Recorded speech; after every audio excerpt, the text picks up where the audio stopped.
Okay, let's start. So, hi everyone. My name is Heli Vahvanen-Mölsä and I'm from Audiovisual Producers Finland.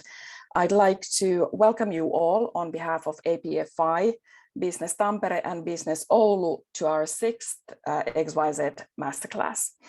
Tonight, we'll hear about the US distribution landscape, how it has changed in the past year, the decision-making and the audience's appetite. The masterclass is moderated by Pip Ngo, the VP of Sales and Acquisitions at XYZ Films, where he oversees the domestic sales slate and acquires and develops projects for the company's financing, production, and global sales pipeline. Pip will introduce our amazing experts to you soon. We have received your questions beforehand, but you're welcome to ask more questions also at the Q&A chat. Okay, so I'd like to hand the stage to you now, Pip. Thank you. Thank you so much, Heli. I'd love to thank you, first of all, for having us. And I'd love to welcome our wonderful guests, John McGrath from the United Talent Agency, John Von Thaden from Magnolia Pictures, and Emily Gatto from AMC Shudder.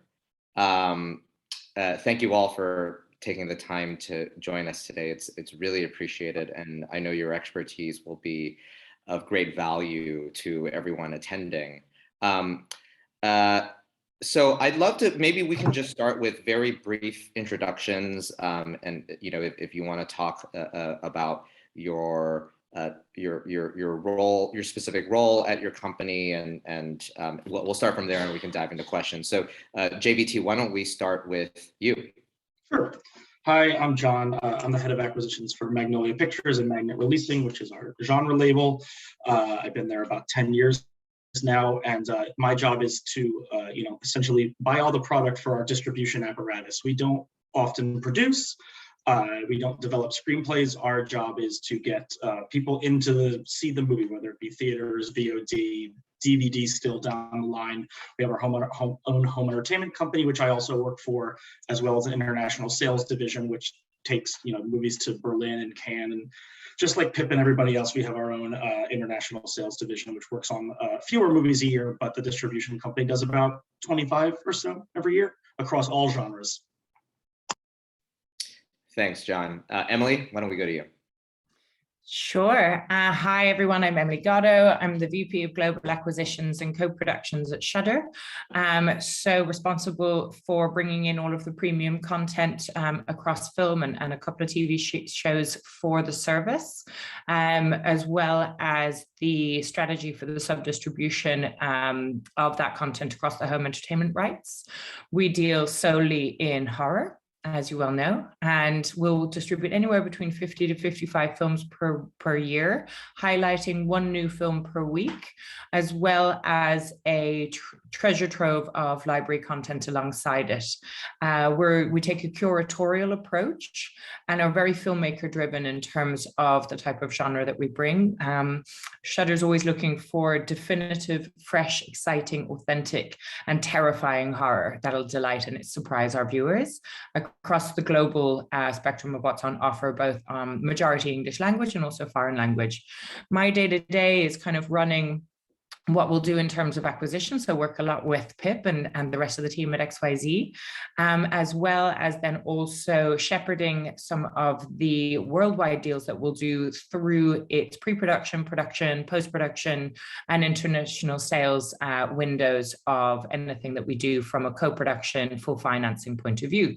So quite my clients, so to speak, will be everyone between sales agents, distributors in each territory, as well as filmmakers themselves. And we're operational in North America, the US and Canada, and Australia and New Zealand, so all English language territories. And I'm really looking forward to meeting everyone. Thanks so much, Emily. John, the last but not least. Hi, my name's John McGrath. I'm an agent at United Talent Agency. I work in UTA's independent film group. So unlike my colleagues who represent writers and directors, my clients are the films themselves, essentially. So what my team does, I have a team of about 10 agents here. We package, finance, and ultimately sell independent films and get projects made outside of the studio system. So whether it be a script, an idea, or a fully finished film, we will take it out to independent equity and source financing for the film, let it go out and shoot, and then once it's a finished product, we will then take it to market and launch it at a Sundance, a Toronto, and ultimately sell it to Emily and JVT. So I am the middleman between the filmmakers and the distributors, help kind of shepherd and strategically launch these products into the market, and ultimately find home for these films and for our clients. So a lot of the work that I do comes from UTA's writers and directors and talent clients, or it can be outside projects that we source and just find passionate. So kind of involved at any stage of the pipeline with projects and taking to distribution. Awesome. Thanks, John. So I'd love to just start with a group question, kind of to set the table.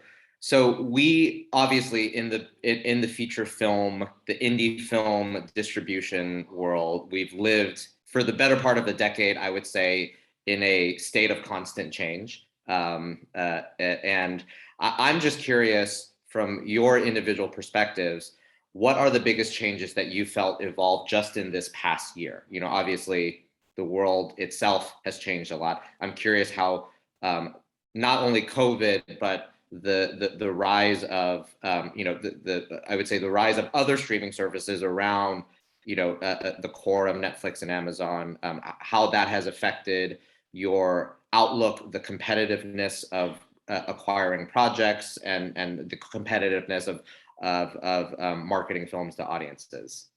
Open to whoever would like to start. Sure. I'll start. Why not? Yeah, I mean, I think the prediction that I think a lot of people had years ago was accelerated and come true is that now there'll be so many streaming services, it'll become as expensive as cable. We'll all just be buying all these separate channels the way we used to get all of our cable packaged for all these channels. And I think COVID has accelerated that. And it's tough to say what COVID is such a unique time for the past year. It's never going to be exactly like that before, and it's never going to be exactly like that again. So it's not over. The ramifications are still, decisions that were made during that time taking, shape in the marketplace. We're just sort of waiting to see how audience habits, continue to, phase out. We talk about it every day, and there's always some sort of article about it every day, but it should be told that, the actual audience it takes a lot longer time to see how habits change. And you sort of take a bird's eye view, I think. By the time we get through the end of the year, we're sort of see which films have worked theatrically, what people are transacting at home. I think over the summer, I think people didn't really want to watch as much content at all. It was like, oh, thank God, we've been watching TV for a year, and now we can go outside. The Olympics were affected by that as much as the movie business. So I think it's really interesting, but if anyone says they know exactly what happened to what's going to happen, I think they're lying a little bit. I think it's been super interesting. I think you touched on a good point. I think obviously theatrical changed tremendously throughout COVID, and we're still kind of feeling that at least a little bit on our end. But I know deep in COVID and at the peak of COVID, these VOD companies and these companies that transact, and that's like the cornerstone of their business, had some of the most successful business that they've had in the past 10 years. So I think that's been really interesting. And obviously we're seeing the theatrical window with companies like HBO Max, who are doing what they just did with Dune, where it goes on the platform and it's in the theaters. I think there's going to be a lot of playing around with that windowing as we move forward. And I think this next year is going to be really interesting to see kind of how companies, work within that and where we kind of end up, because now that theaters are open again, but audiences are used to these platforms having somewhat of a day and date release, I think it'll be interesting to see where that middle ground is found. Yeah, I mean, certainly coming from the streaming platform point of view on this one, I mean, even when everyone kind of saw the lockdown coming into place at the end of March, start of April, we saw a huge surge in terms of our subscriber base, as did all of the other streaming services. But I think we were doubly surprised that a specialist service that specializes in horror in a time in the world that was quite horrifying, and not just the pandemic. You know, we're talking about a lot of other world events that were going on at the time that external to someone's TV were, or external to someone's life. It was certainly on CNN. External to someone's life were quite horrifying. So I think what we saw in terms of our audience engagement was that horror in particular became quite cathartic. But to talk a little bit more about the kind of general changes, what John said is yes, the predictions have been sped up. I think what's really interesting now is it's kind of given everybody an opportunity to reposition their own brands as companies in terms of how they distribute, because there's a little bit of the Wild West has come on, so we can actually reinvent the wheel. I mean, in terms of Shudder, we're not just a streaming platform, we're also an ancillary rights distributor. So, you know, that is something that is actually very beneficial to the films and to the ROI as well. So it's also about making sure that we're kind of going into the next phase of learning, and not just collapsing windows, not just kind of looking at the theatrical, but looking at the entire model, the movement into FAST, the movement into AVOD, how that affects SVOD platforms, how that can be complementary to SVOD platforms, etc. And so I think at the moment, there is a lot of uncertainty, but there's also a lot of experimentation, a lot of growth. And I think at the end of the day, it's always about making sure that we're building on the industry that we work in so that we can just keep on financing films. And that's what we need to always just make sure that we have at our heart, make sure that the companies are growing. Awesome, thank you all. So just to kind of piggyback off of that, obviously there's a vast proliferation of ways that a film can get to its audience today, and all of you work to get films to audiences through a variety of different pipelines.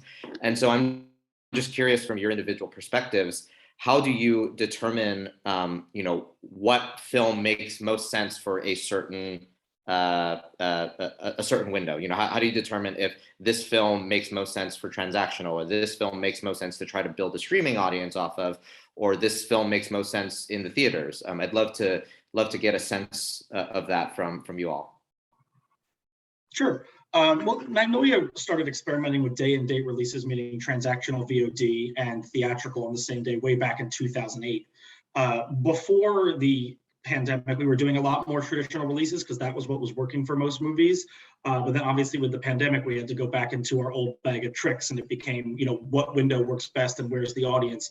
You know, without going into long comps and things, but, you know, we've done this. We have over 500 titles in our library, so we tend to look at what worked, you know, a lot of institutional knowledge, but also just who your audience is for the movie. If it's, you know, perhaps young boys, you know they know how to use their Apple TV or Amazon Fire, and they can find movies that way. If this is a movie like, oh, my mom would love it, it may make more sense to wait for theatrical to come back because that's their viewing habits. It really depends on who your audience is. And then that's just the first window. Then hopefully once people see it and tell their friends about it, the film has a long life. We're talking about the first 30, 60, 90 days to get the snowball of the film going. But then hopefully you've got it out into the consciousness that when it does, if it say it hits streaming after 3-4 months, that's where the film lives. And now with people watching so much at home, it's like going to the the catalog section of the video store, to make myself sound old.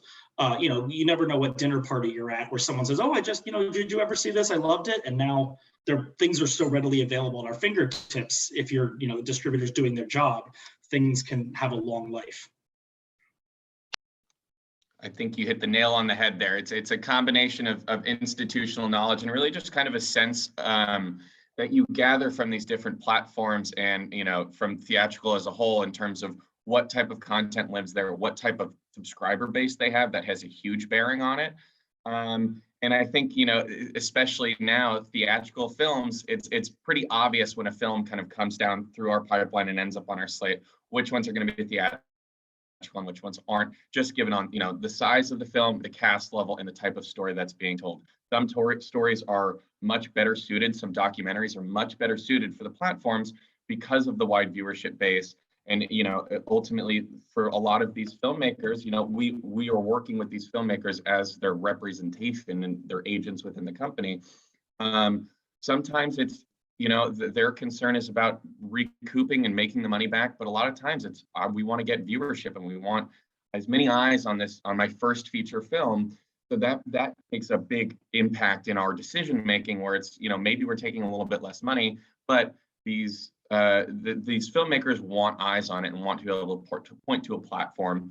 So it's a, you know, a sliding scale of conversation, whether it be, you know, filmmaker goals, whether it be money, or whether it just be, you know, strategically what platform best suits this, what platforms best can be able to market this, what platform and what company knows how to use this content, knows how to market this content, and knows how to strategically release this content based on their historical knowledge. So it's kind of a combination of all those things. And it's obviously a shifting conversation as things change and markets change and zeitgeist changes. It's always a moving conversation. I have less work to do than the other guys because I know it's going to streaming. You know, from our point of view, what we kind of look at is, number one, is it a great film? Is it a great horror film? You know, and who's the filmmaker behind the film? So, you know, we're very creatively driven in that way. And then when it comes to how we may or may not do a theatrical approach to something, be it a day and date or not, then we kind of lean on the expertise of our sister companies as well, which are RLJ and IFC. So as a group, as a film division, let's call it, you know, we have all of their learned experience on both sides of the coin, being very, very different companies representing very different films for the most part, with some crossover. So yeah, we lean on their expertise, but really for us, it's mainly about driving subscribers to the platform. So it's like, what are the most definitive? What are the films that we feel will be awards worthy or press worthy or just a very, very good time? And the, you know, the wide-ranging content of Shudder, I think, will kind of represent that, you know, everything from Guatemalan foreign language horror right through to, you know, things like the Mortuary Collection and Anthology. So it's, for us, it's always about, you know, what is very high quality, very definitive within the genre. And then we go from there. Thank you. So let me shift gears a little bit, and I'd love to do a round of just individual questions so that we can do a deeper dive into all of your respective organizations. And I'll start with JBT. So John, Magnolia Pictures has been a major fixture in the indie film distribution landscape for 20 years at this point, right? You've released cult classics, Palme d'Or winners, Oscar nominees. I'd love for the audience to hear a little bit about what the company's secret sauce is. You know, what's your approach to identifying whether a film is right for Magnolia? How does your team go about determining how best to market a film when you identify that to reach your audience? I'd love to hear a little more in depth about that. Yeah, sure. I mean, the secret sauce, I would say, you know, my colleagues and I have all worked together for a very long time. It's a pretty tight-knit team.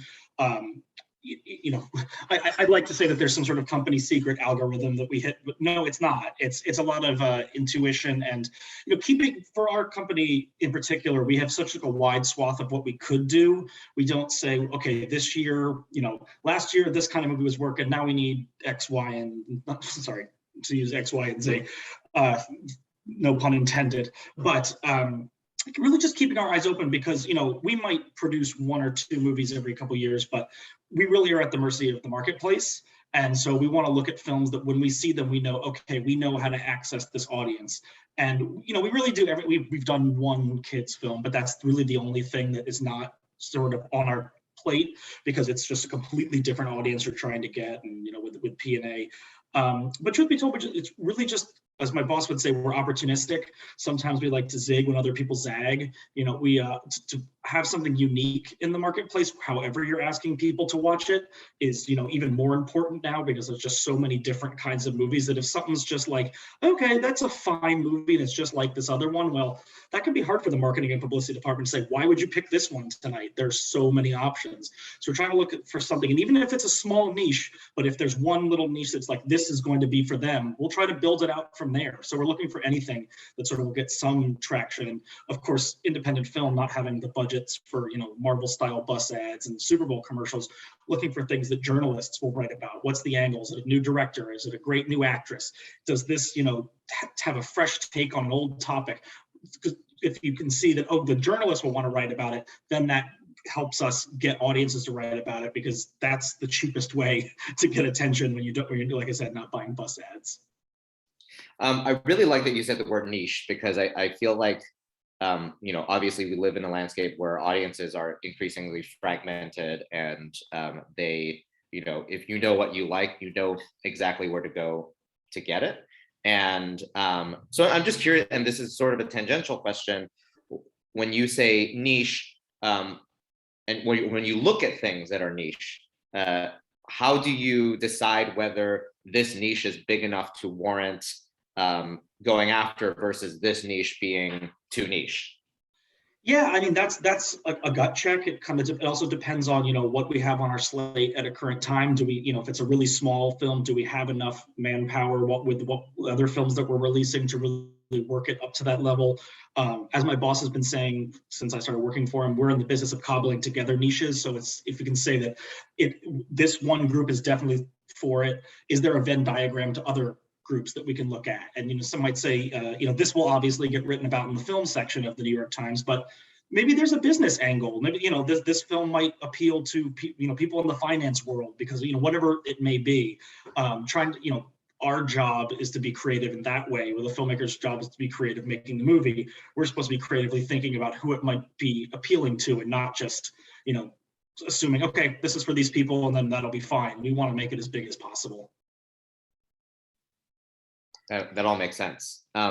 So Emily, sort of a similar question for you. So Shudder, I think, is unique amongst buyers. You know, as a streamer, as a niche streamer, you've been wildly successful in locking into a core audience and super serving that audience. I think that success is very apparent in the impressive subscriber growth that the service has seen over the past couple of years.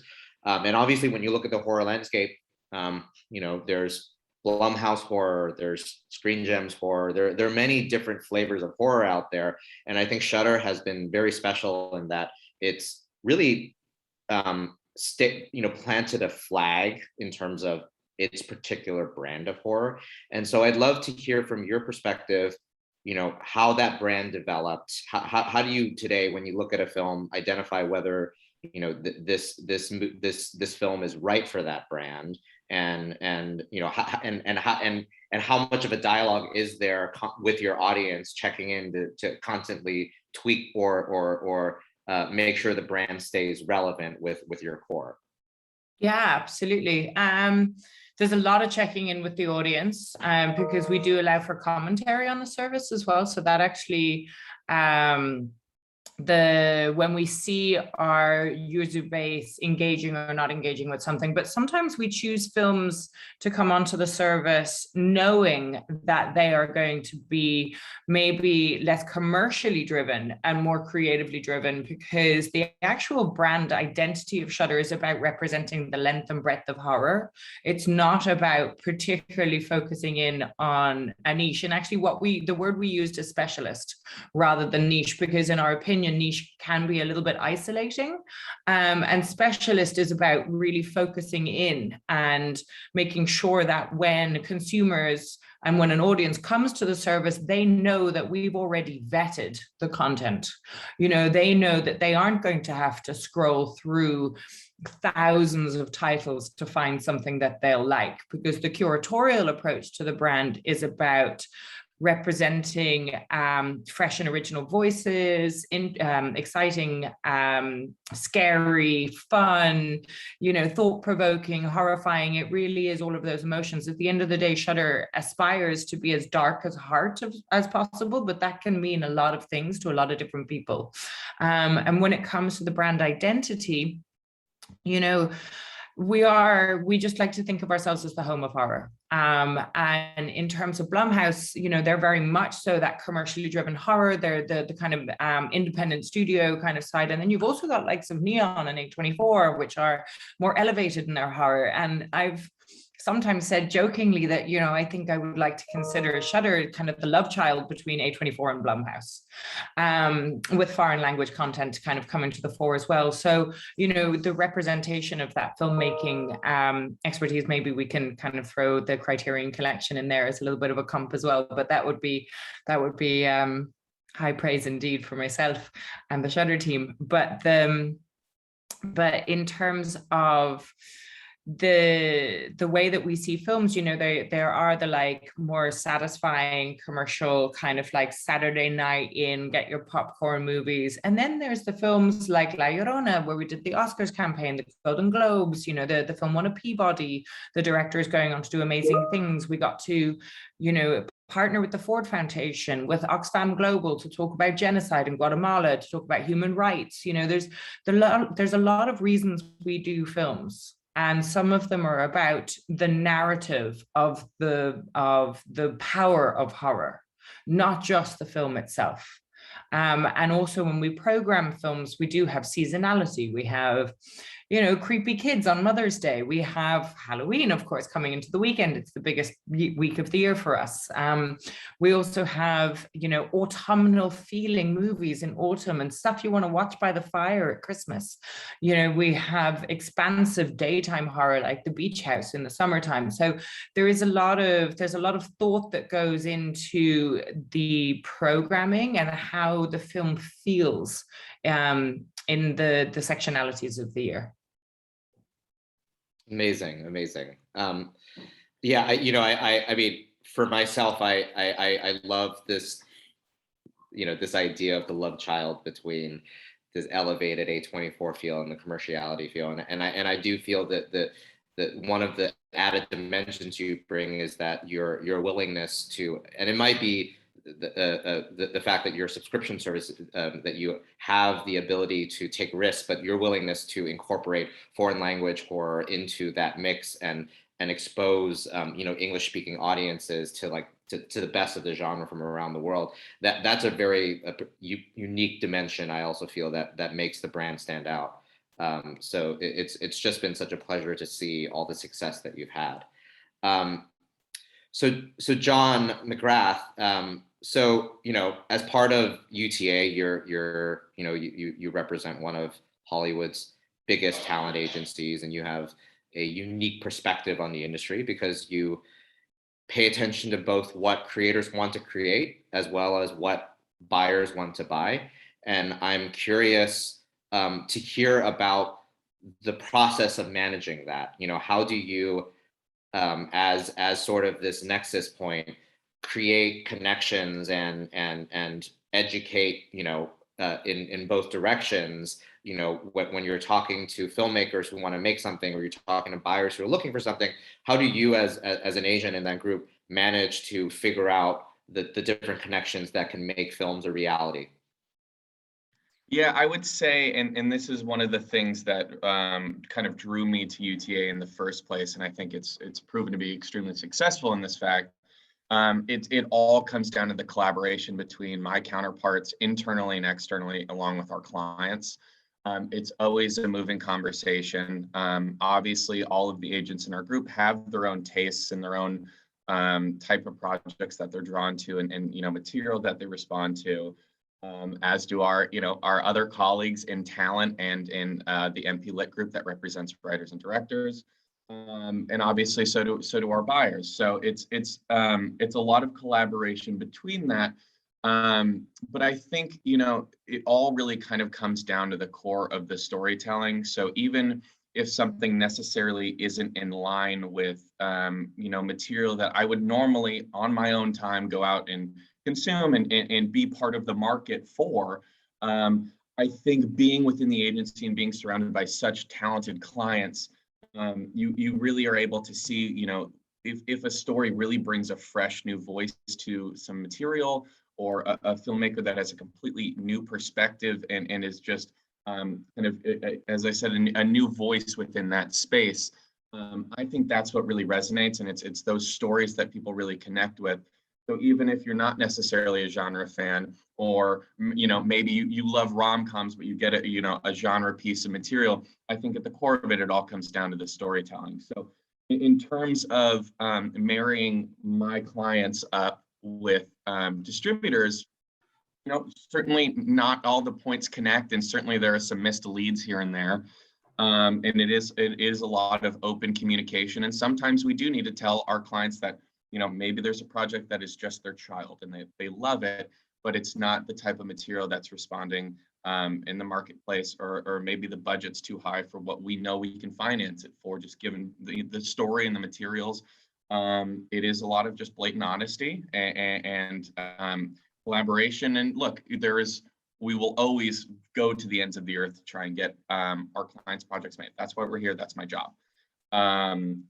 But sometimes, you do have to have the tough conversations that it's not necessarily what is feeling in the marketplace. Let's maybe pivot and focus maybe more on this selling point and this angle, which we do know is resonating. So for example, there's one project I'm working on where it can kind of go both ways. You can sell it a little bit more genre, you can sell it a little bit more kind of coming of age drama. It walks that fine line. So it's the conversation of, okay, let's be strategic in how we present this to the marketplace, because we know this is what's responding. And maybe this is a better selling point than, the flip side of it. So a lot of it's just, market reads and being strategic with how we approach it. But, we do often go scorched earth strategy when trying to expose a product that maybe is having some difficulty, and making sure no stone is left unturned, and seeking out every possible option for these projects to see if we can get it to the marketplace. Awesome, thank you. So back to you, JVT. And I think this question is particularly relevant, just given our audience. But I'm curious for Magnolia, what makes a non-English film feel like it could work for your audience or for your company? I think traditionally, and I haven't seen this change, the buckets for foreign language films are either really upscale audience driven by reviews, awards, just this is a great movie you have to see for whatever reason, or genre, which can, something fresh in the genre space that seems like it, there's a, there could be a freshness to foreign language content that, can scratch an itch for people who might not normally watch foreign language content because it's different, it's unique from, maybe a programming perspective. It's always difficult. I mean, it's true of American language dramas, and it's true of foreign language dramas. If it's just a decent drama from local language, you may not have enough people that's like, well, I want to watch a subtitled movie that's just okay. You're really playing to a lot of cinephiles, but then, but that could mean a lot. It could be an action movie, it could be a horror movie, but it also could be, an awards contender level drama. But those are really, the most sure plays for foreign language. Yeah, that makes sense. And John McGrath, I'm curious from your perspective, and I think you'd be particularly relevant for the audience because the filmmakers in the audience would be going to you first before they go to either JVT or Emily. So curious for you, how can filmmakers from a country like Finland approach the U.S. market? Do you have any advice for how they could get their project activated and find a home in the States? Yes, certainly. I mean, obviously, the most surefire way, and the easiest way, easiest in terms of formulaic, would be talent. Having recognizable cast and talent is always the easiest way to kind of transition. But I will say a lot of foreign language titles do not have recognizable US cast, and it comes down to the storytelling and the level of filmmaking. So I think there's kind of an undescribable threshold that a project kind of needs to cross in order to kind of really resonate. And as we've seen with like Parasite and Squid Games, that type of content that crosses that threshold that really resonates here, it comes down to extremely inventive filmmaking and the brand new stories. You watch it, and you watch Parasite, and it's a blending of all these different genres, and no one domestically would know any of the talent in that movie, but the filmmaking is so elevated and the story is so fresh and interesting that you can't help but be drawn into it. And I think bringing that fresh voice and bringing that new perspective and something that's really interesting and engaging that's the X factor of crossing that threshold to transition to a domestic market. If you don't have the obvious things like, a lead actor that we all recognize and we see, on the poster on the VOD platform, we go, oh, this looks interesting, right? That's easy sell. You click on it, you watch it. And it's those really cool stories that spread by word of mouth that, you're at dinner with some friends. Did you watch this movie? And we can, as sales agents, you watch something, and that's what I'm looking for in those types of titles, is something new, something fresh, and something that I think will resonate, despite it, not having the cast that, always the easy, most formulaic way to get something into distribution. And I would also add to that, it's having that great story and that great film is step one. And I'd love for you to talk a little bit more about, once you have that, how important are film festivals, for example, to getting that first step of exposure? What other avenues are there for, if someone in the audience had an original Finnish comedy, for example, to get into the US market, what are the different ways that they could approach it? That's a great question. Festivals are the perfect launching platform to kind of generate and bolster films in the domestic marketplace and get some attention. I think it's easy for titles to get kind of lost in the shuffle. We do a lot of sales off festivals, so festivals are not needed by any means. But what a festival does allow you to do is it places you in a special moment. Your film has a special moment in time where people are gathered at this festival to see these movies, and you were part of that curated platform. And it is then followed up with press, and you get to circulate the press that follows the film. So we always say, festivals in terms of distribution isn't a requirement, but it always helps, and it always does end up transitioning in some sort of capacity to a higher revenue and a longer life for the film at the end of the day. The press is great for exposure and great for awareness, and just that built-in audience of the festivals. And those festivals all kind of look at one another when programming their slate. So if I have one project that is playing at maybe even a smaller festival, we will get outreach from a ton of other film festivals that say, hey, we saw this film is on your slate. We saw it's playing this festival. It looks really interesting. We would love to take a look at it. And so, it can kind of snowball and get you a really quick, long, nice festival run where, one festival is picking it, and then the other festival notices, and it just snowballs into, a festival circuit domestically. And that gives you a wider viewership base, which leads to more press, which leads to more word of mouth. And that can really kind of transition. And I will say, even from a representation standpoint, beyond just distribution, from a representation standpoint, that's how a lot of clients at UTA are found. So in terms of transitioning to the US market, our colleagues are always looking and scouring for new and interesting titles at these festivals. And that's how a lot of clients get signed.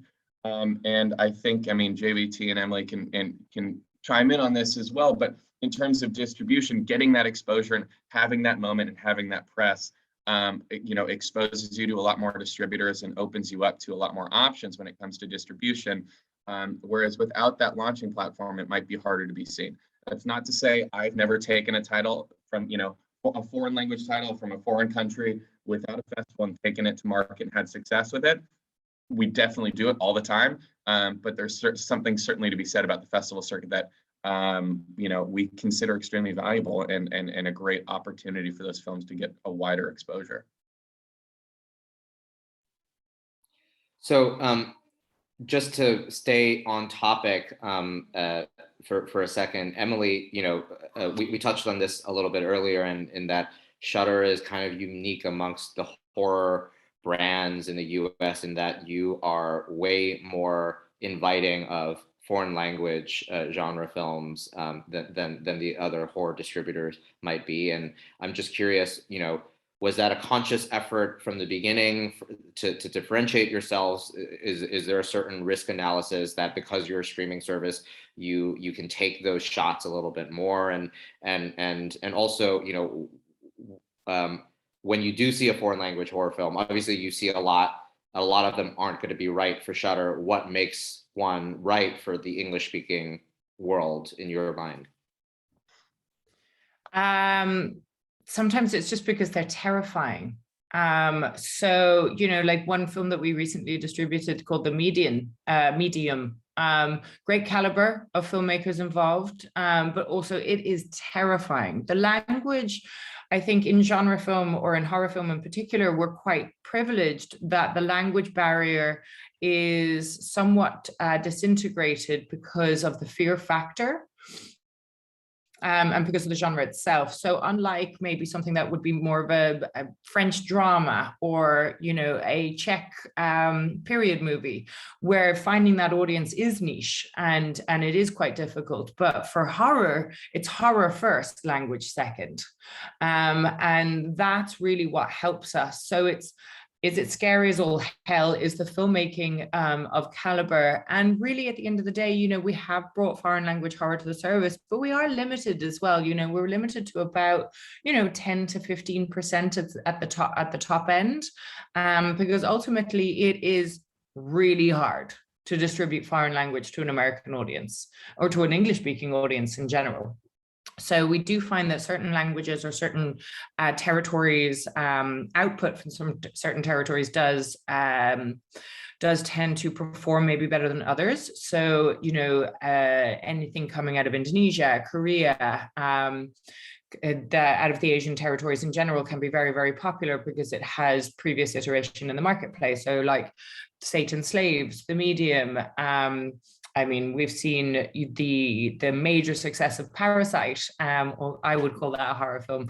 Then, coming out of the Scandinavian territories, we can see a lot of success there as well, but somewhat more on the elevated side of things. So they're definitely more, I would call them more art horror than commercial horror, and that is also very valid, but somewhat harder to distribute. So, our sister company at IFC has been very successful in that to date as a US distributor, doing foreign language genre content.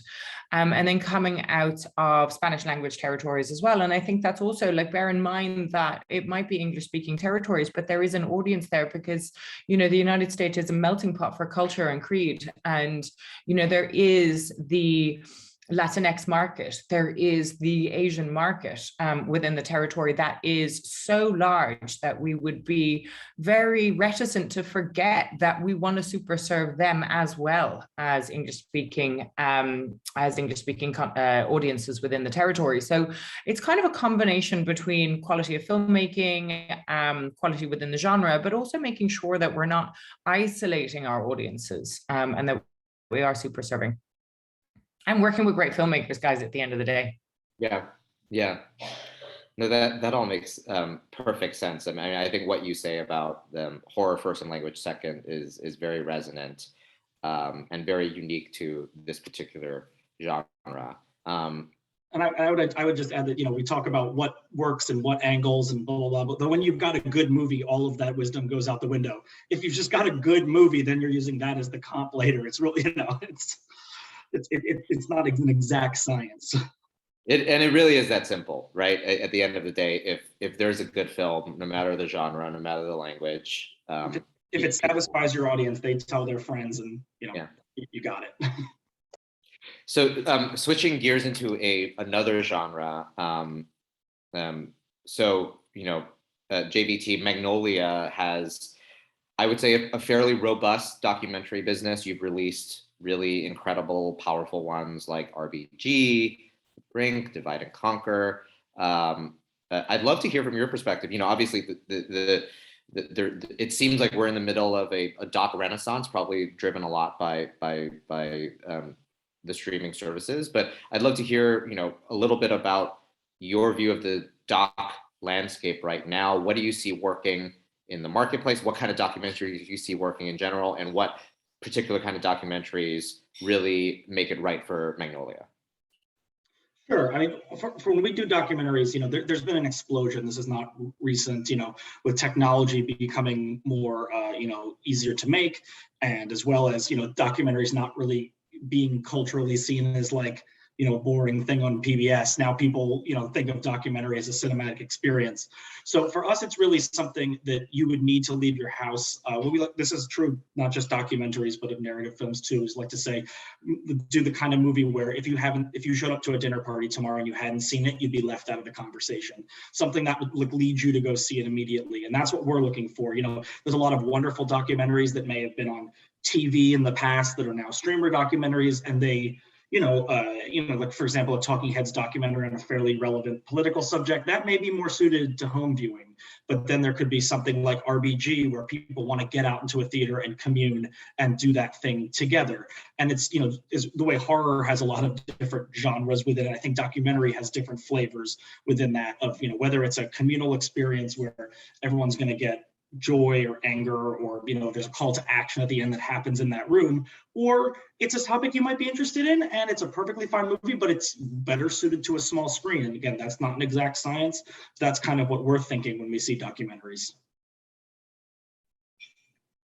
John McGrath, I'm curious from your perspective. Obviously, your group works on a lot of documentaries as well. What do you really see working in the market right now, and how do you go about when a documentary comes to you in a nascent stage and it needs financing? How do you guys go about putting the pieces together? Yeah, I mean, I think there is certainly a moment in time right now for documentaries, something that we haven't, more now than there was 3 years ago even. It's continuing to ramp up. I think what we look for in documentaries, my team deals with documentaries a ton. It's a huge part of our business. Is one, I think character-driven stories are the most successful when you really kind of deep dive into a character, really delve in behind the scenes, things like that, whether it be, a personal kind of self-introspective biography, autobiography, the music documentaries where it's like a blend of a concert film and it diving in about the musician. The character-driven stories really resonate. But I also think it's the exclusive access angle for a lot of documentaries where you were kind of ripped into behind the scenes and you get to see, a deep dive in, and only this filmmaker has gotten access to this. I think Icarus is the perfect example of that. And that's like the crown jewel example of that. Where, he started out as this, trying to see if, how he would improve in racing after starting to dope. And then all of a sudden you get this exclusive access to this doctor from Russia, where it's only this filmmaker has this connection, and you delve into this entire underworld. And so I think those types of stories really resonate. We work with a lot of stories that don't necessarily go theatrical, and I think there's a wide array of, I think there's a difference between feature documentaries and docuseries. There's a difference between the type of content that works there. Docuseries, obviously true crime, those type of stories really resonate and are great for platforms. But smaller documentaries too, as long as they're, they not necessarily huge RBG scale, but smaller, more personal stories. If they're character driven enough and resonate enough, we have been able to find really good audiences for them. We just sold one to Neon titled Beba out of TIFF, which it's a coming of age story about this young girl who's Dominican mother, Latino father in New York, and kind of the implications of her background on who she is today, and the pressures that get put on her by society and family, and how that's all kind of come together who she is. This is just a young girl that has never made a documentary before, that started to put it together over 8 years. And then you're left with this product that's astonishing, and it resonates, super personal, introspective self-analysis in its rawest form. And it's not a celebrity, it's not, you know, any sort of outlandish, insane filmmaking, but it's a wonderful, beautiful story that you can resonate with, because it's about self-introspection, it's about intergenerational traumas, you know, who we are today, how that's impacted by our parents and where our parents come from and the society we live in. And it's that filmmaking and that story that, you know, it just, you watch it and you're like, wow, you know, and that's just, it came out of nowhere. It came out of an unknown filmmaker, not a celebrity, a documentary she made about herself, but the story's just phenomenal. That's the X Factor voice that we look for, you know, and then on the larger documentaries, as I said, like the Premiere Access, things like that. I hope that.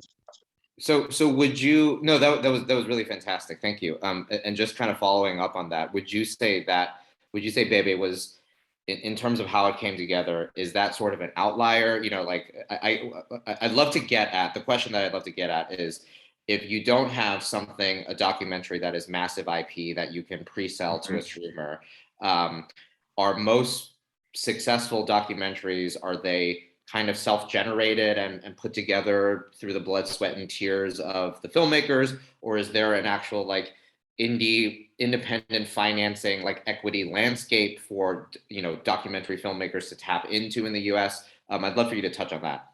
It's a great question.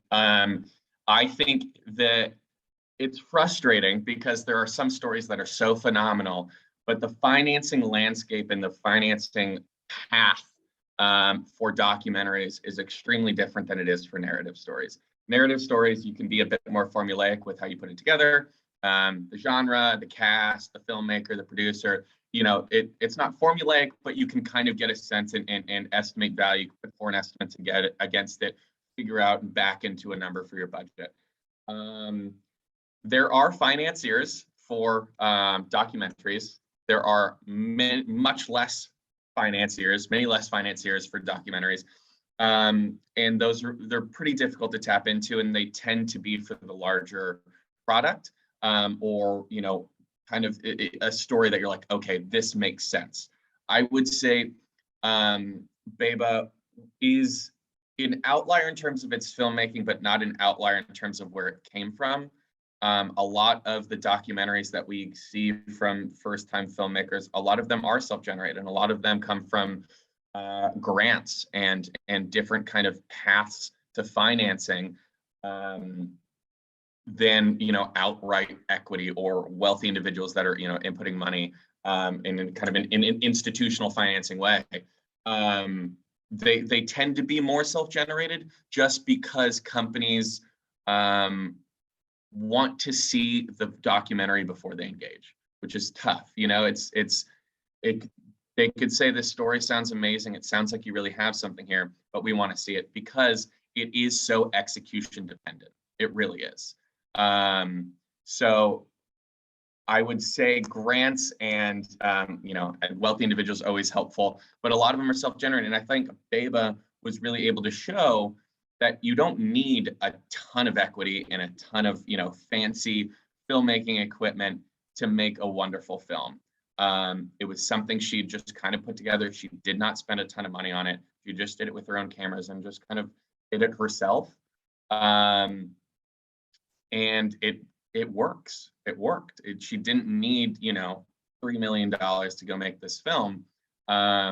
So I would say it's unique in that way. But documentaries are, you know, noticeably different in the path to financing than narrative because they are so specific and so execution heavy. Right. So and just JVT, going back very quickly to you, does Magnolia ever get involved in documentaries, you know, at an earlier stage, or is it more typically a finished acquisition for you guys? It's more typically finished, but we have gotten involved in a number of documentaries early, like Hail Satan, which was in Sundance a couple years ago, as well as The Brink about Steve Bannon. It's really opportunistic. You know, when we get involved early, it's really for us filmmaker and producer driven. You know, do we trust these producers and this director to make a movie we would want to see and market? Then for sure, definitely. you know, and to John's point, documentaries don't have sort of a formulaic way of coming together. Some can be, you know, mostly financed with non-recoupable grants. Some might need money from a distributor to, you know, hire an editor when they've already shot the movie to get through post-production. It comes in all flavors, and, you know, we have, you know, strong filmmaker ties in the doc community, so it's really speaking with them as well as the agencies about, you know, when is the right time to talk to Magnolia, and that could be, you know, many different times. Right. Cool. So I want to shift gears a little bit again and go to Emily. And this is something we touched on a bit earlier in the panel, but I'd love to dig in a little further. And so one of the things that really makes, I think, Shudder unique, and you mentioned this, is that you are not just, when you acquire films, you are not just acquiring for a streaming service, but you have a very, you know, as part of the AMC family, you have a pretty robust pipeline of other windows that you can distribute films in. And I'm just curious, I'd love to hear you talk about how you manage all of, like, how you prioritize what, you know, when you acquire a film, how you prioritize which particular revenue stream or which particular part of the film's distribution life that, you know, what becomes most important to Shudder? Is it you know, is it on a film by film basis where, you know, perhaps this film you really see as being able to drive subscriber growth, or, you know, this film you see as really having a lot of potential transactional value, so you may double down on that? I'd love to hear a little more insight just on that holistically. Yeah, absolutely. First and foremost, our priority is always the SVOD window. So when we buy a film, we buy it for SVOD subscription growth or brand growth. And they are not separate. They can be very much so together, but we have a couple of different ways of, like, looking at titles. There's one that we know will retain subscribers. It's very core in the genre, something like VHS, for example, you know, very well-trodden franchise. And reigniting that was massively successful because it really plays into people's love of the genre. Then we have acquisitions or subscriber acquisitions, and those are probably a little bit more cost driven. They might be bigger titles, but they also will be maybe award-winning titles that we know people are going to want to sign up to Shudder in order to watch that title. Then we also have the brand defining titles. You know, what are the ones that we will be able, and again, they are very wide reaching. And they do also interchange into the retention and growth. And that is, you know, VHS is a brand driving title. The Dragula is a brand driving title. La Llorona was a brand driving title. They're all about, like, exposure, noise. It's all about noise and quality. Because we're very much a quality over quantity service. So when we then look at the press and marketing, it's very much so a call to action. So it's all about driving people to watch the film of the week that is going to be on the hero carousel on the homepage as the highlighted film of the week. So it's not in terms of the data and in terms of how titles appear to an audience, it's not about what audiences have previously watched. We do have those recommends, of course, but we push subscribers to watch that film that week and the highlighting of that film and filmmaker.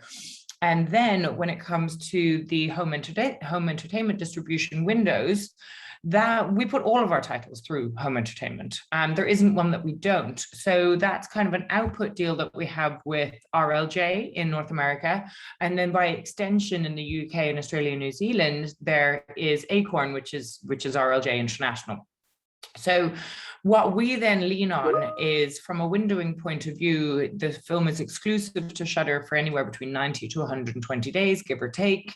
And then when it goes into home entertainment, we are very much so in conversation with the teams at RLJ and Acorn in what works for their territory, because Australia and New Zealand is very different to North America. You know, physical hard goods in those territories have been consistently on the down because they don't have the point of sale that North America has in the Walmart and the Best Buy of it all, and Redbox, etc. So we lean into what they feel is the best strategy for each title in their territory, because we don't dictate to our teams how to suck eggs. And then when it comes to it, you know, they will also be responsible for communicating with the filmmakers and for communicating on any art changes and really kind of maximizing revenue streams in those territories. I mean, the desire for Shudder is for the film to get seen on the platform first and foremost, for people to subscribe to Shudder first and foremost. And then outside of that, while we recognize that maybe not every household wants or can afford to have a premium subscription platform specialized in horror, because they also have Disney, Netflix, whatever other kind of more generalized, kind of more what I call cable or cable streaming platforms. We want each household to have an opportunity to purchase and to screen. So be that on DVD and Blu-ray, be that download to own, be that singular purchase. That is about getting the film's exposure, but it's also kind of maximizing how we can have a return on investment for the film and therefore take greater risks and be be able to kind of incorporate content into the platform that may not be there if we were to solely rely on streaming. And yeah, that's kind of across the board.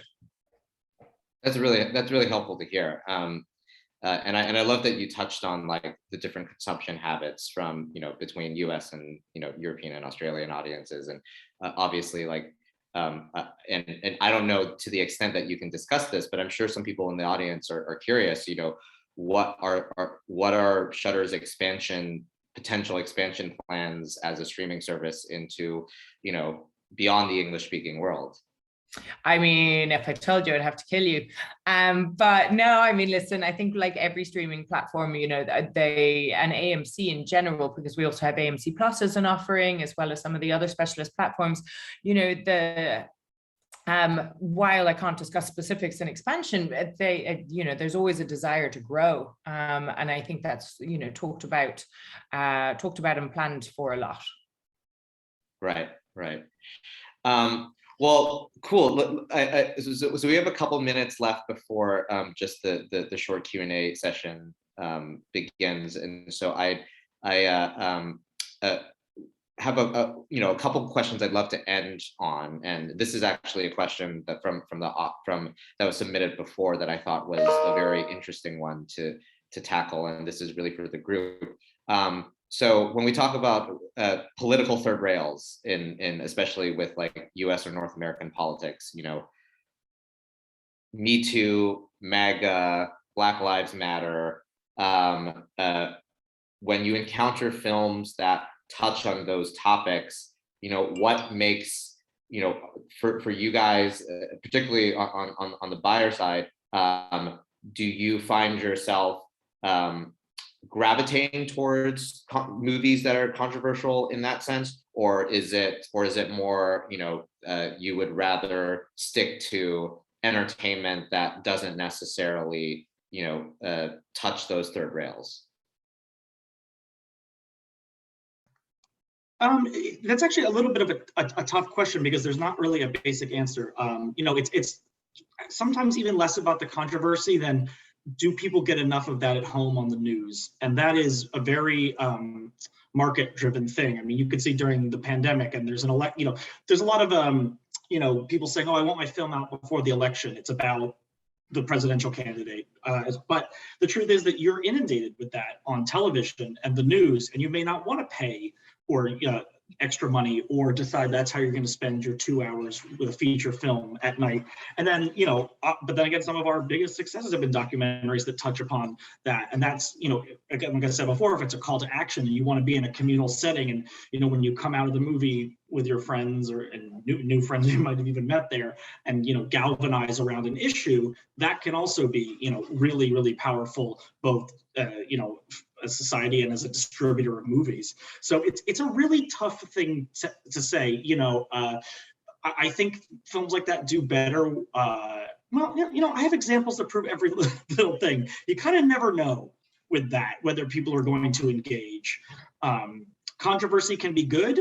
Obviously, independent film loves controversy all the way back to every kind of movie you could possibly imagine. Or people just saying, I don't want to deal with that tonight. I want to see a nice movie and turn off my brain. I'm sorry, I'm rambling, and that's not an exact answer, but it's true. It's something we grapple with. This is a great movie. And then you also got to realize, if we see a film at Sundance, we're taking it out for a theatrical release. It's going to be the next summer, most likely, before it comes out. So will it still be a hot button issue in June as it was in January, the way our news cycles are 24 hours long now? It can be tough.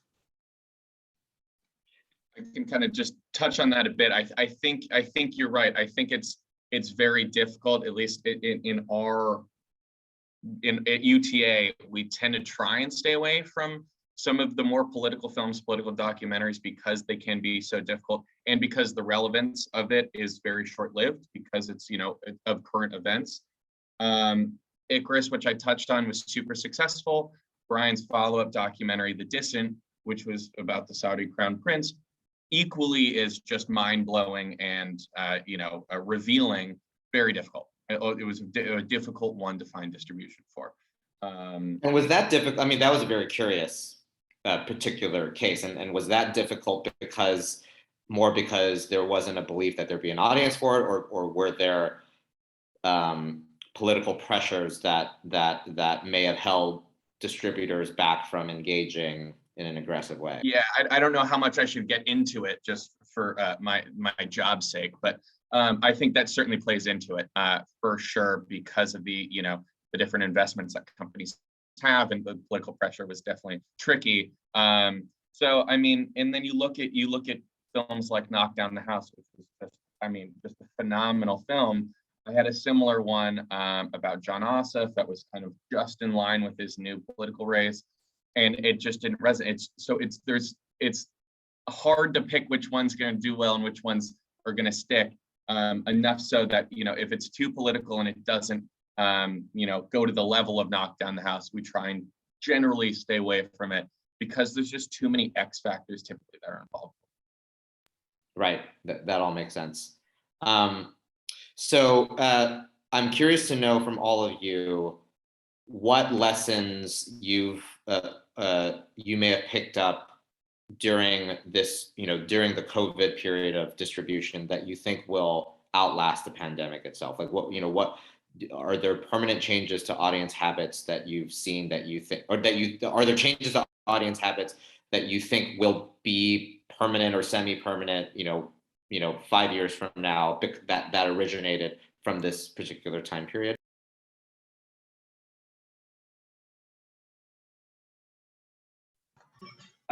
I don't think anything in independent film is permanent. Everyone's like, everyone's always saying, we live in crazy times. Everything's always been changing. Everyone said the sky is falling since VHS tapes came out in this business. So, you just got to stay alert and follow the market trends. I mean, certainly there will be lasting change from the pandemic, but there would have been some change anyway. It's all an evolving business, and technology and audience habits, and like I said, just the way the world is going, what's going on in culture, what kind of movies people want to watch. That's something that no one on this Zoom controls. So we just try to keep our ear to the ground and do the best we can, I suppose. I think the key to survival is being able to adapt in this business, and I think that's all we can do, and that's all we can continue to do. Yeah, everything's about pivot quick, but audiences change generationally, and yearly, monthly, weekly. I think the consumer habits change as quickly as the iPhones, and that's just the facts. Yep, Yeah, I mean, not to date myself too much, but I think if you told me 15 years ago we'd watch a movie on our phone, I'd laugh so hard I, fell over. But now you see people doing it on the subway all the time. So, And I'm curious, like, it's funny because I think if someone had said that 15 years ago, you would have said, well, then it's not really a movie, and it's in a sense like the definition of what makes a movie has changed. We're going to be here for the next 4 hours if you bring up that conversation, for sure. Yeah, I think we call it feature-length content at this point. Yeah, exactly. So last question before we open it up. I'd love to hear from all of you the movie that you've been most proud of working on in the past year. Couldn't possibly say one movie that I'm proud of from working on in the last year. Proud of every single one of our babies. Name a few that come to mind, come to top of mind then. Well, we'll put it that. I think that there's a few that have really resonated and really touched on some very important aspects within society, which I think is one of the really fantastically powerful things about horror in general is being politically motivated, actually. One is Violation. Violation by Madeleine Sims-Fewer and Dusty Mancinelli, and talking about a woman's rape and her revenge on a rapist. And I think it's one of the only films that we have on Shudder that we have a warning on the front of it because of how psychologically violent it is. But I think it speaks in such a powerful, magnificent, poetic, beautiful, horrifying, terrifying, thought-provoking, disgusting way about rape. And I think that films that make me feel and think for days and sometimes weeks after viewing are ones that I just have a lot of admiration for. And at the same time that I'm also a big Marvel girl. So, it's Black Panther. I don't know, maybe not a Shudder film.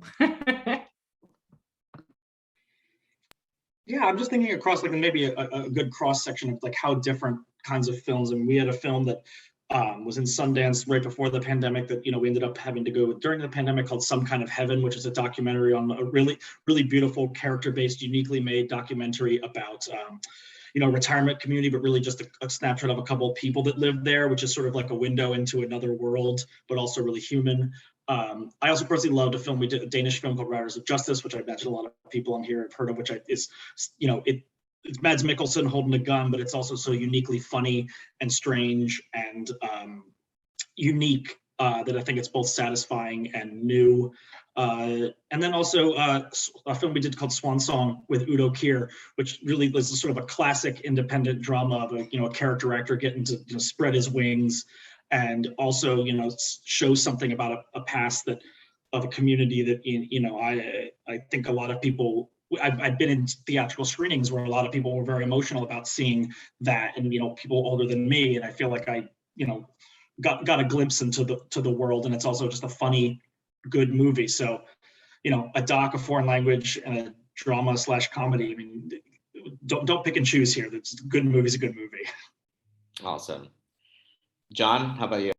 I will just say JVT, Some Kind of Heaven is it's one of my favorite documentaries of all time. I absolutely adore that film. Anybody watching that hasn't seen it, go see it. It's phenomenal.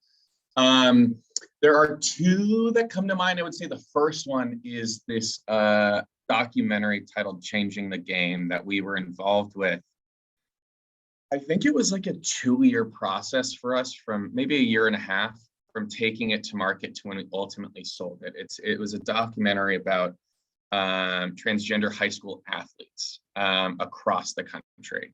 And it just wasn't getting the response we thought it deserved. It's a beautiful film. And we were just having a pretty tough time finding it a home.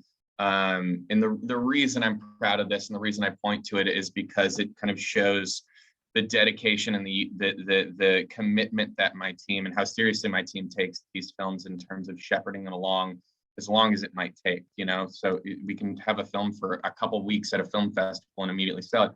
or it has some difficulty in the marketplace, but because we believe in it so much, my team never really gave up on this one. And after about almost 2 years, a little more than a year and a half, we sold it to Hulu at the beginning of this year. Hulu had passed on it a few times, but we were just, we were convinced, like, this is such a beautiful story. This is a great film for you. And after several conversations, we were able to flip it for, and it ended up on the carousel, on their banner. It's one of their larger titles.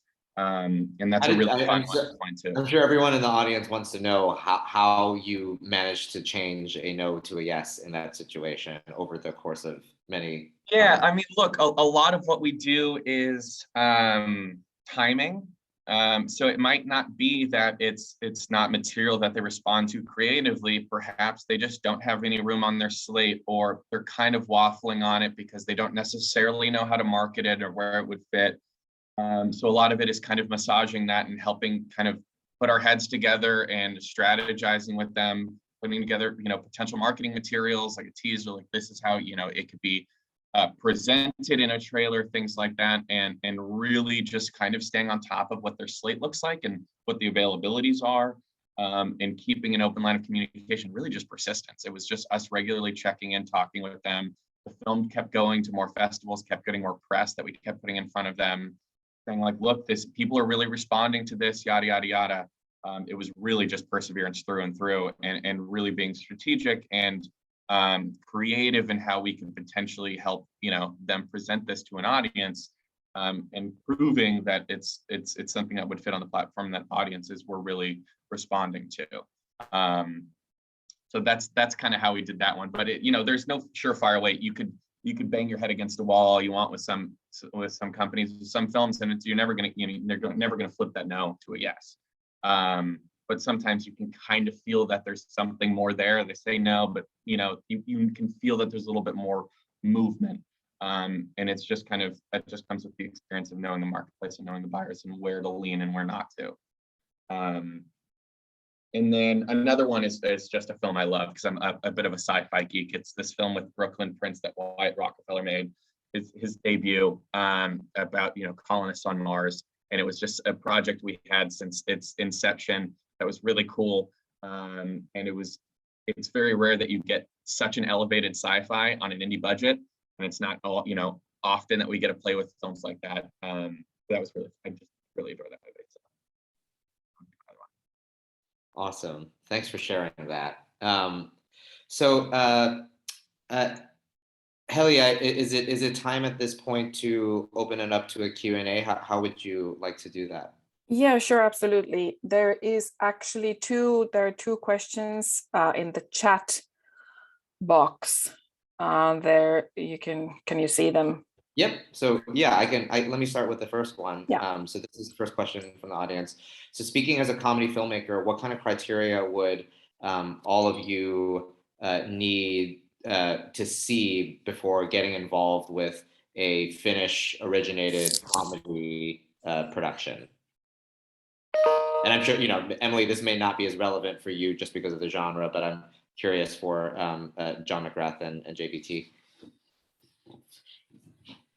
Yeah, I would say there's no specific criteria that I would necessarily look for. I think, look, I get involved with projects, that have nothing maybe it's just a story or material that really resonates with me. I think it depends on where in production and, how far along the project is. If it's, in production, it would be just kind of seeing a couple scenes and seeing some footage and maybe a trailer, things like that. If you're, towards the end of a cut, just to kind of get a sense. I think comedy can be particularly difficult to transfer domestically, just because different cultures have different comedies tastes. So I've found that to be difficult sometimes. I think it's really seeing how that kind of comes together and whether or not it would respond, and audiences would respond here. And if it's earlier than that, if it's a script, it's a script that I respond to and a script that's really funny, that we think we could get some traction with domestic talent, big name or not. And then seeing some previous material from the filmmaker, honestly, with seeing how, because comedies can very often have a real specific stamp from a filmmaker. Filmmakers have really specific styles when it comes to comedy. I have, a one right now from John Heater. It's like, it's his film and you can feel it. And so getting a sense of that from a filmmaker is always really helpful. So I wouldn't say there's any sort of specific criteria for us to engage, because we'll take on projects all the time that we're really passionate about and want to help shepherd, and don't necessarily have any sort of, big cast, big name filmmaker like that. But it's just a filmmaker and material that we resonate with. Yeah, it wouldn't be that dissimilar for me. It'll probably be a little bit later stage. When we get involved with Film Alerts, I think I said before, it's really based on the producers and director and the filmmaking team. We're not really, as far as our team is set up, we don't have production executives and people that spend their days giving notes. We sort of think of it separately. Filmmakers make their movie, and then our job is to get people to see it. So it's and as you said, comedy can be tough, but it also can be the breakout hit. And that's something you don't know sort of until you're, especially with comedy, in my opinion, in a room with other people watching it. You want to hear the room laugh. I think that's even more important than seeing things blow up on the big screen. I think sitting next to someone, if they find it funny or not, is much more of a communal experience. Totally. Awesome. So this next question, John McGrath, maybe you'd be the best person to tackle it. Just from and it might be from your colleagues' point of view. But there's someone in the audience who's curious to know what the market is for non-English language TV series in the U.S. That's a very good question, a very interesting question.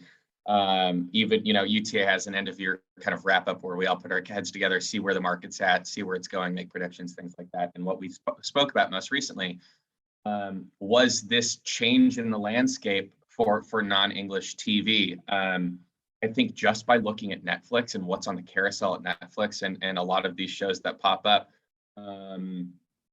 you're seeing a lot more, and you're seeing a lot that resonate. I think typically audience would be hesitant to watch subtitled content, but we're seeing these productions, whether it be from Netflix itself or outside Netflix, that are getting programmed and that are getting watched. And I think that's a great kind of experiment. And I think it's kind of I'm trying to think of the word, but it's an insulated experiment on the platform where Netflix has the ability to really kind of see what works and see what doesn't.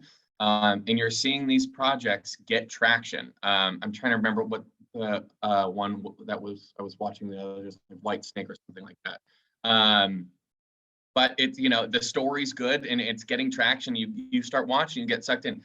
Audiences are becoming less resistant to foreign language content across the board.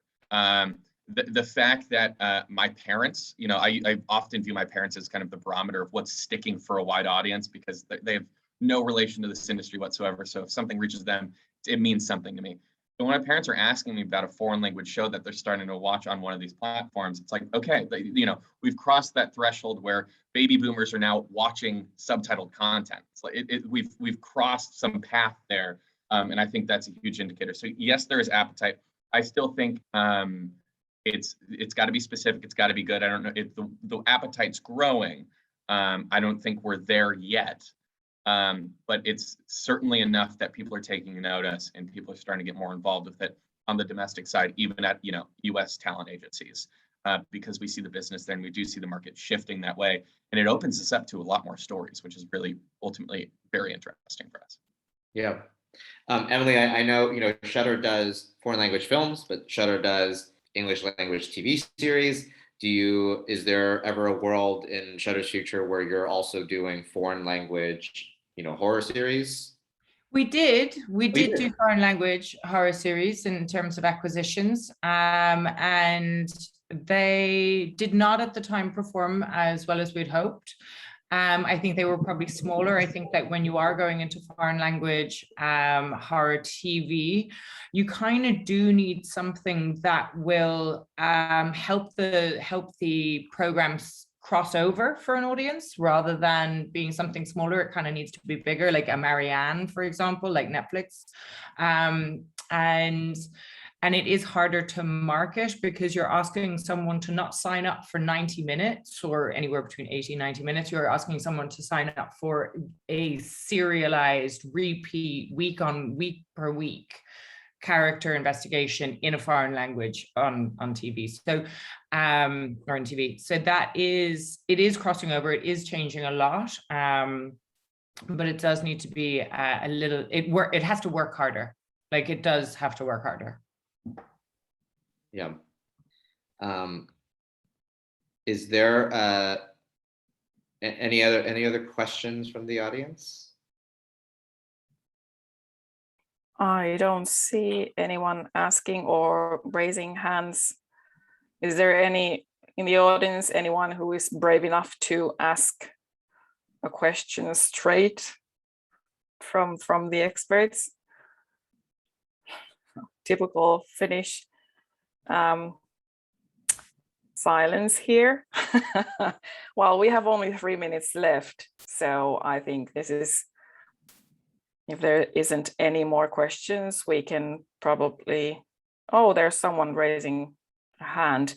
Can you, Anne, I actually can't give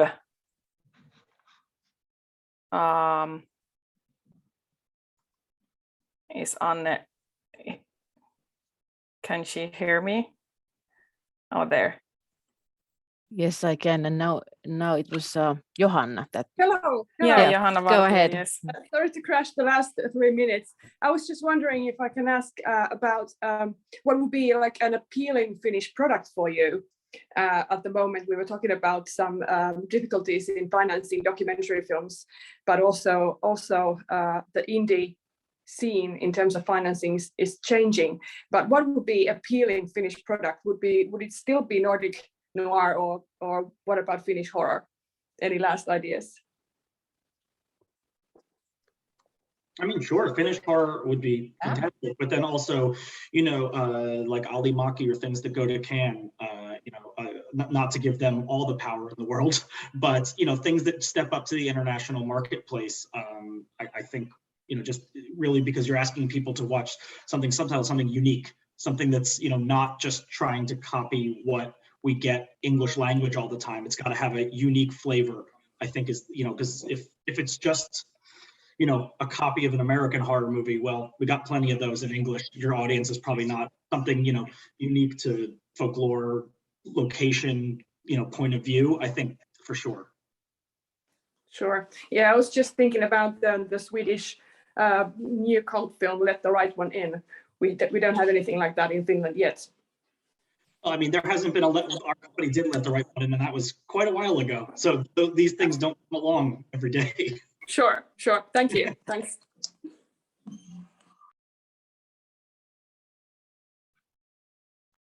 Okay, so I think we have 1 minute left, or if there isn't any questions, more questions.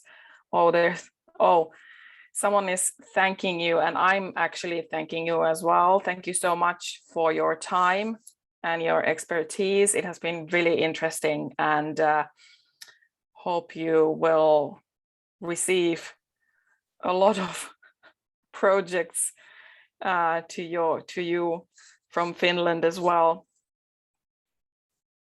It was a pleasure. Thank you for including us. Yeah, happy to do it. Pleasure. Thank you so much. It was lovely seeing the guys. I realized that all 3 panelists are dressed in gray, which makes us seem incredibly boring.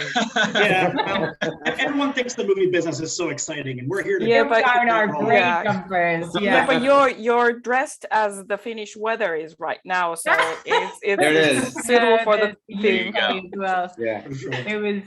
It was such a pleasure being part of it, and so nice to see the guys as well. Thank you, Pip, for inviting me along, and thank you, Heli, and the rest of the foundation as well. It's great to be part of the conversation.